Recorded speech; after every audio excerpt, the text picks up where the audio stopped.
हमारे खास कार्यक्रम में आप सभी का बहुत स्वागत है। आपके साथ मैं हूं नलिनी पांडे। माफिया अतीक के कब्जे से मुक्त कराए गए जमीन पर गरीबों का घर तैयार हो गया है। प्रयागराज के पौष इलाके में इसी महीने लोगों को घर आवंटित भी कर दिया जाएगा। सरकारी जमीन को कब्जा मुक्त कराने के बाद सीएम योगी ने 2 साल पहले ही गरीबों को घर देने का ऐलान किया था। आज ये सपना साकार हुआ है और इसी महीने लकी ड्रॉ के जरिए ये फ्लैट आवंटित किए जाएंगे।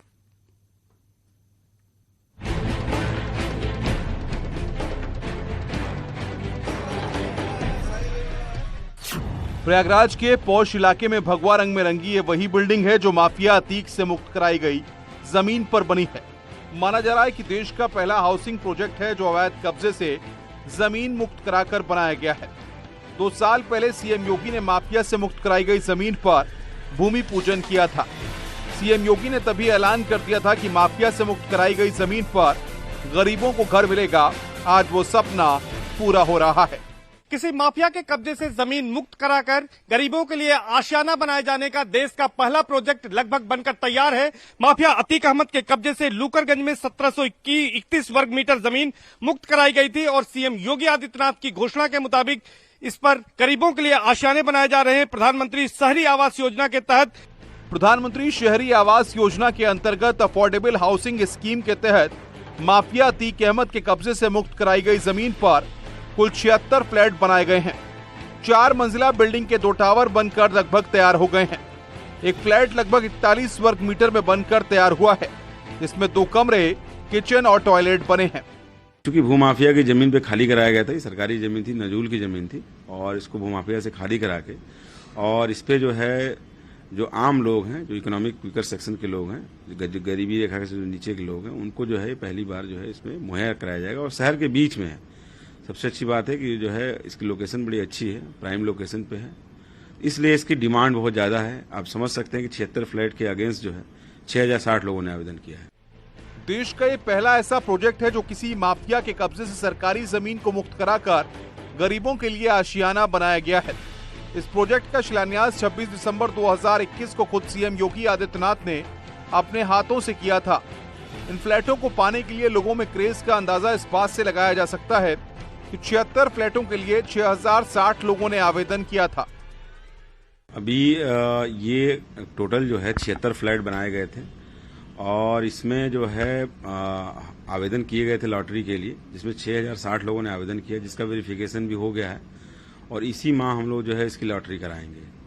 और इसमें जो है पत्रावली भी डीएम साहब को भेज दी गई है। जैसे अनुमोदन होकर आएगा तो लॉटरी हम लोग करा देंगे।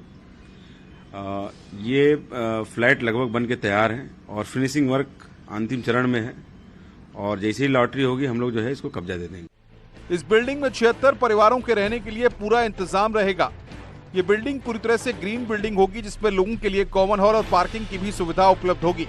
विकास प्राधिकरण के मुताबिक 15 जून तक फ्लैटों का आवंटन कर दिया जाएगा। खबर है कि सीएम योगी लाभार्थियों को चाबी सौंपेंगे। माना यह जा रहा है कि सीएम योगी आदित्यनाथ ने 2 मई को जिस तरह से घोषणा की थी लूकरगंज के मैदान पर कि वो खुद आएंगे और लाभार्थियों को चाबी सौंपेंगे, तो सीएम योगी आदित्यनाथ भी यहां पर आ सकते हैं और माफिया अतीक अहमद के कब्जे से मुक्त कराई गई इस जमीन पर बने फ्लैटों की चाबी लाभार्थियों को सौंप सकते हैं। कैमरा पर्सन संजीव मिश्रा के साथ सर्विस दुबे, न्यूज़ 18 प्रयागराज।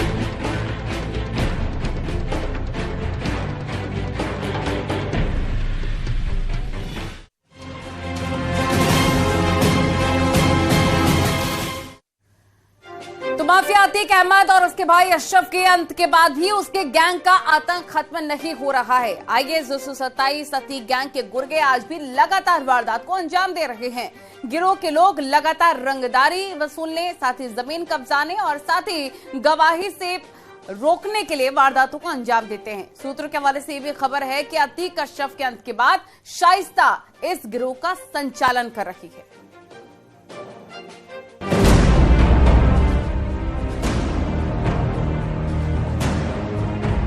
माफिया अतीक और अशरफ के अंत के बाद भी उसके गुर्गे एक्टिव मोड में है। अतीक गैंग IS 227 के गुर्गे अब भी रंगदारी, वसूली और धमकी देने के काम में जुटे हुए हैं। माफिया अतीक अहमद और अशरफ की हत्या के बाद अतीक के 44 साल के आतंक का अंत हो चुका है, लेकिन अभी भी माफिया अतीक अहमद के गैंग IS 227 के गुर्गे लगातार रंगदारी मांग रहे हैं और लोगों को धमकियां दे रहे हैं। बीते कुछ दिनों में अतीक अहमद गैंग के खिलाफ आधे दर्जन से ज्यादा मुकदमे अलग अलग थानों में दर्ज कराए गए हैं। इनमें अतीक अहमद गैंग के तमाम गुर्गों ने लोगों से रंगदारी मांगी है या उनके साथ फ्रॉड किया है या फिर उन्हें जान से मारने की धमकी दी है। पुलिस को कई ऐसी शिकायतें मिल रही हैं जो अतीक गैंग से जुड़े गुर्गे की तरफ इशारा कर रही हैं। गिरोह के गुर्गों की ओर से लगातार धमकी और वसूली की वारदात से साफ है कि माफिया ब्रदर्स के खात्मे के बाद भी उसके गिरोह की गतिविधियां अभी खत्म नहीं हुई हैं। सूत्रों के हवाले से खबर है कि अतीक का गैंग IS 227 अब भी एक्टिव है, जिसे फरार शाइस्ता संचालित कर रही है। लोग बताते हैं कि अतीक अहमद की पत्नी शाइस्ता परवीन, जिस पर 50,000 का इनाम घोषित है, वो लगातार अतीक अहमद के गैंग को ऑपरेट कर रही है और इसके साथ ही साथ वो लगातार अतीक अहमद के गुर्गों के जरिए इस नेटवर्क को चला रही है ताकि अतीक अहमद की गैंग कमजोर न पड़े और उसका आर्थिक साम्राज्य भी न टूटने पाए।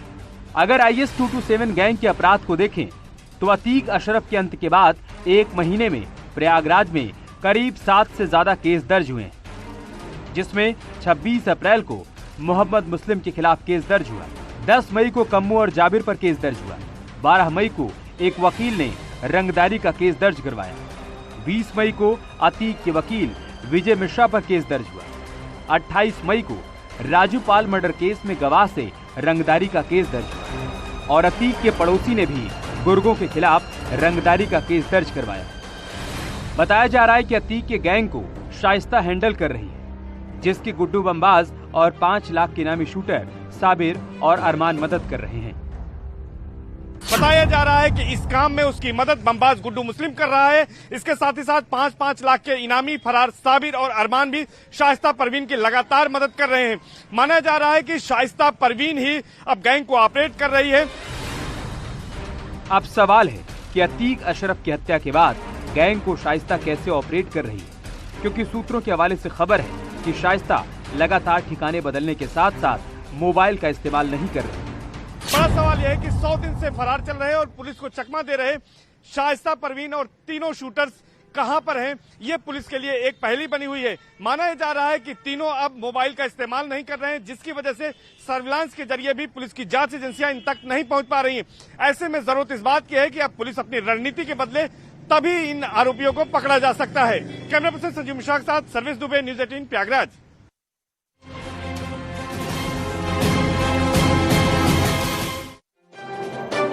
माफिया मुख्तार के अपराध का एक और बड़ा खुलासा हुआ है। खबर है कि मुख्तार गैंग में हथियारों के लाइसेंस नागालैंड से मंगवाए जाते थे। करीब 28 गन लाइसेंस ऐसे हैं जो कि लखनऊ के आवासीय पते पर ट्रांसफर करवाए गए। फिलहाल STF इनकी कागजात की जांच कर रही है।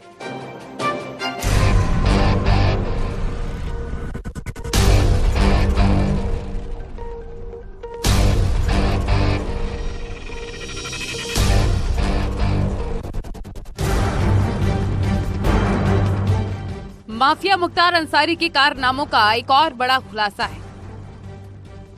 यूपी STF के कब्जे में आए SP विधायक अभय सिंह के करीबी रिश्तेदार संदीप सिंह की गिरफ्तारी के बाद कई बड़े राजफाश होने लगे हैं। खबर है कि संदीप सिंह ने नागालैंड से गन के लाइसेंस बनवाए, फर्जी नाम और पते से शस्त्र लाइसेंस बनवाए, जिसे लखनऊ में मुख्तार अंसारी के सरकारी निवास पर ट्रांसफर कराया गया। 2002 से 2004 के बीच मुख्तार ने नागालैंड से 28 लाइसेंस ट्रांसफर करवाए।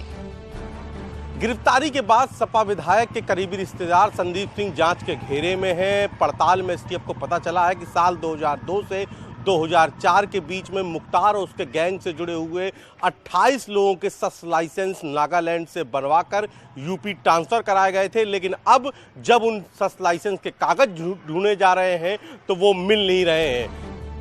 दरअसल 27 मई को यूपी STF ने SP विधायक अभय सिंह के साले संदीप सिंह को लखनऊ के विभूति खंड से गिरफ्तार कर लिया था। संदीप सिंह पर आरोप है कि नागालैंड के मून जिले से लाइसेंस बनवाया गया था। चर्चा है कि अब तक हुई जांच में पता चला है कि संदीप सिंह के ही गांव के 4 लोग इस फर्जीवाड़े में शामिल थे और नागालैंड से लाइसेंस बनवाकर यूपी ट्रांसफर के इस खेल को अंजाम देते थे। जांच के घेरे में नागालैंड के चीफ सेक्रेटरी का वो लेटर भी है जिसके जरिए लाइसेंस ट्रांसफर कराए गए थे। और ये भी पता चला है कि अब्बास अंसारी ने न केवल राइफल शूटिंग के नाम पर लाइसेंस बनवाया, फर्जीवाड़ा किया, बल्कि उसको दिल्ली के पते पर ट्रांसफर भी कराया।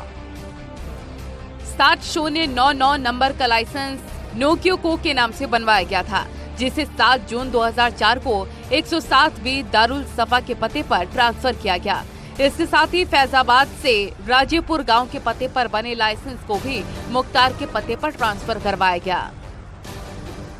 यही नहीं, जांच में पता चला है कि मुख्तार अंसारी का बेटा अब्बास भी शूटिंग प्रतियोगिता के नाम पर विदेशों से हथियार मंगाता था और फर्जी तरीके से इन लाइसेंस का इस्तेमाल करता था। जांच में पता चला है कि अब्बास शूटिंग प्रतियोगिता के नाम पर विदेशों से हथियारों की खेप मंगाता था, जो शूटिंग फेडरेशन के नियमों के भी खिलाफ है। और ये भी पता चला है कि उनका इस्तेमाल शूटिंग प्रतियोगिता में किया ही नहीं गया। नागालैंड के फर्जी नाम पते पर बनवाए गए लाइसेंस की जांच अभय सिंह के साथ साथ मुन्ना बजरंगी और मुख्तार अंसारी से जुड़े लोगों की लाइसेंस की भी हो रही है। जांच की सुई इस बात पे भी घूम रही है कि जो हथियार मंगाए गए थे ये कहीं मुख्तार ने अपने गैंग को बढ़ाने के लिए या अपने अवैध साम्राज्य को स्थापित करने के लिए तो नहीं किए थे, या फिर लाखों रुपए में किसी दूसरे गैंग को तो ये हथियार नहीं बेचे गए थे। इसकी भी जांच की जा रही है। दरअसल एसटीएफ को नागालैंड के कुछ अन्य जिले से फर्जी नाम पते पर लाइसेंस बनवाने की जानकारी मिली है, जिसकी जांच जारी है। न्यूज़ 18 के लिए वाराणसी से उपेंद्र द्विवेदी की रिपोर्ट।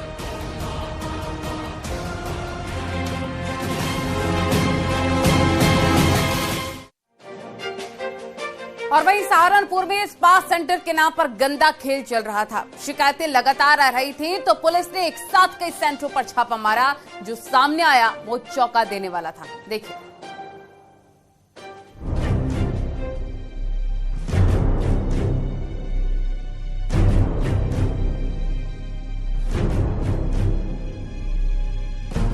सहारनपुर में कौन खेल रहा था शर्मनाक खेल? स्पा की आड़ में कौन चला रहा था गंदा धंधा? सहारनपुर में लगातार मिल रही शिकायतों के बाद पुलिस ने बड़ा अभियान चलाकर स्पा सेंटर्स पर शिकंजा कसा है। पुलिस ने स्पा सेंटर्स में न सिर्फ बड़े पैमाने पर अनियमितताओं का खुलासा किया, बल्कि कई स्पा के तो मालिकों का अभी तक अता पता भी नहीं है। यहाँ सब कुछ मैनेजर्स के ही हवाले था, जिसके बाद पुलिस ने शहरों के पॉश इलाकों में गंदा खेल खेल रहे इन स्पा सेंटर्स के मालिकों की तलाश कर शिकंजा कसने की तैयारी कर ली है। जी हाँ, एक विषय आज काफ़ी शिकायतें मिल रही थी शहर में कि कुछ जो मेन मार्केट्स हैं, जैसे जो मॉल्स हो गए, वहाँ पे इस तरह का कुछ गलत कार्य हो रहे, नैतिक कार्य हो रहे हैं। तो उस वजह से आज स्पेशली टीम बनाई गई थी। कुछ 60-70 लोग हमने पुलिस लाइन में क्लोज किए थे और उनको गोपनीय सूचना में हमने उनको बताया नहीं था कि वो कहाँ निकल रहे हैं। हर टीम में 2-3 लेडीज़ कांस्टेबल और एक लेडी सब इंस्पेक्टर दी गई थी और राजपत्र अधिकारियों के नेतृत्व में टीम गई थी अलग अलग जगह। एक मेरे नेतृत्व में यहाँ पे पासनाथ प्लाजा में आई हैं, इस तरह से जीएनजी मॉल में एक टीम गई हुई है और एक घंटाघर में टीम गई थी। क्या काम है जी? यहाँ पे सारे स्पा की जो चेकिंग करी गई है, यहाँ पे भी जैसे 4 स्पा सेंटर चल रहे थे, 2 ग्राउंड फ्लोर बेसमेंट में चल रहे थे, एक सेकंड फ्लोर पर और एक टॉप फ्लोर पर चल रहा था। तो चेकिंग की गई थी इनके द्वारा क्या लाइसेंस लिए गए हैं, इन्होंने क्या नियम कानून का पालन कर रहे हैं, नहीं कर रहे हैं। इनके रजिस्टर्स देखे गए थे और तलाशी ली गई थी। कुछ आपत्तिजनक वस्तु मिली है। इनके डीवीआर कब्जे में लिए गए हैं, क्योंकि शिकायतें आई हैं तो एक बार डीवीआर सीसीटीवी वेरीफाई किए जाएंगे। जो एम्प्लॉयज़ यहाँ पे जो स्टाफ काम कर रहा है, उनका भी इन्होंने ठीक तरीके से डेटा मेंटेन नहीं कर रखा है। पुलिस को पिछले काफी वक्त से शिकायतें मिल रही थी कि शहर के पॉश इलाकों में मौजूद मॉल्स और मार्केट्स के अंदर स्पा सेंटर्स अवैध तरीके से चलाए जा रहे हैं। साथ ही स्पा के अंदर गंदे खेल तक की शिकायतें आ रही थी, जिसके बाद पुलिस ने बड़े पैमाने पर अभियान चलाकर एक साथ दर्जन भर सेंटर्स पर छापेमारी की। इस दौरान कई युवक युवतियों को मौके से हिरासत में लिया गया है। साथ ही इन सेंटर्स के कागजात भी खंगाले गए। किसी भी सेंटर से संतोषजनक रिकॉर्ड नहीं मिला। साथ ही कुछ स्पा में तो कर्मचारियों का वेरिफिकेशन और अता पता तक का कोई रिकॉर्ड ही नहीं था। जैसे मैंने आपको बताया कि जिसके भी नाम पे स्पा है, कोई मालिक यहाँ पे उपस्थित नहीं मिला है।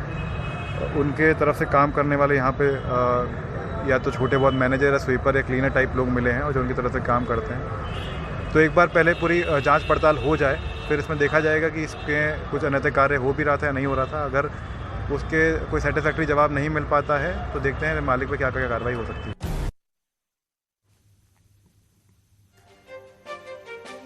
और यहाँ